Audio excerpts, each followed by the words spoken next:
Eh bien, wouhou! Tu penses avoir terminé? Eh bien, tout d'abord, félicitations! Tu as terminé d'écrire ton roman en 90 jours. Mais ça n'arrête pas là. Et non, parce que là, il y a quelque chose d'essentiel et de très important. Et c'est la relecture et la réécriture de ton manuscrit. Et en même temps, tu vas observer si tous les impacts que tu as prévus dans ta formation en ligne ou peu importe ton service, tu dois vraiment te mettre à la place d'un lecteur qui va lire ton livre. Alors, tu te mets dans cet état de pensée-là pour relire tout ton manuscrit de A à Z. En premier, tu le lis au complet. Tu fais rien, tu fais juste le relire. Et tu le relis une deuxième fois. Mais cette fois-ci, tu vas avoir un surligneur dans tes mains. Des surligneurs.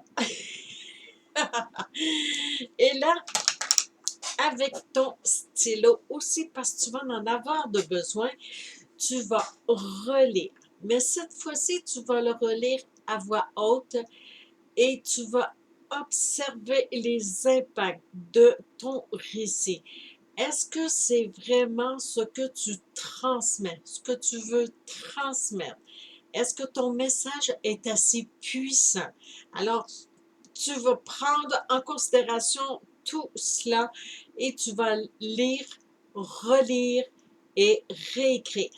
Alors, tu surlignes les passages. La deuxième lecture, tu vas surligner les passages qui te titillent un petit peu. Moi, ça m'arrive constamment. Ça fait que ça va t'arriver à toi aussi. Il y a des places que ça fait que, hey, j'ai pas parlé de ça. Oh mon Dieu. Tu sais, il y a plein de choses qu'on oublie lorsqu'on est pris dans le récit de l'écriture de notre roman.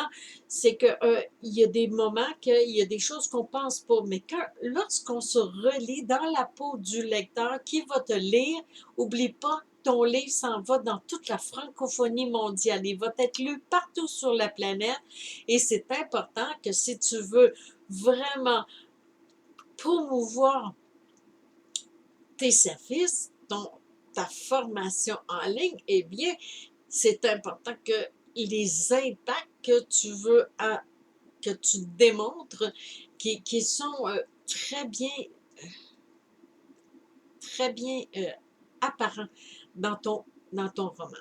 Alors, si tu vois des petites coquilles, des petites fautes d'orthographe, arrête-toi pas là-dessus. Fais juste un petit X dans la marge de droite vis-à-vis les lignes, puis tu y reviendras plus tard.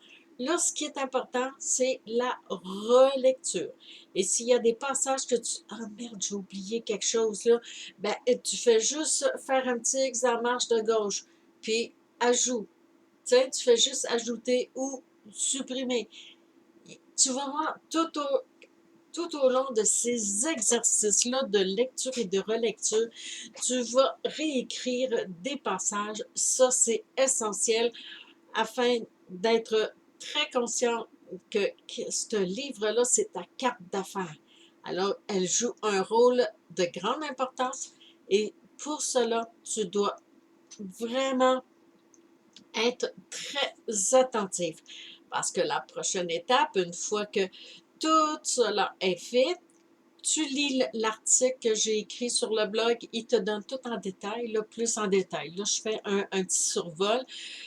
Par la suite, ben, évidemment, quand tu vas avoir terminé ta relecture, tu vas avoir à faire la table des matières, paginer les pages de ton manuscrit et, troisièmement, le faire parvenir à ton réviseur. Eh bien, c'est cool ça! Alors, on se revoit à la prochaine vidéo pour rentrer dans le monde de la conception de ton livre, de l'édition et de l'auto-édition. Des sujets passionnants parce que c'est plein de belles créativités. Alors, on se retrouve à la prochaine vidéo. Ciao!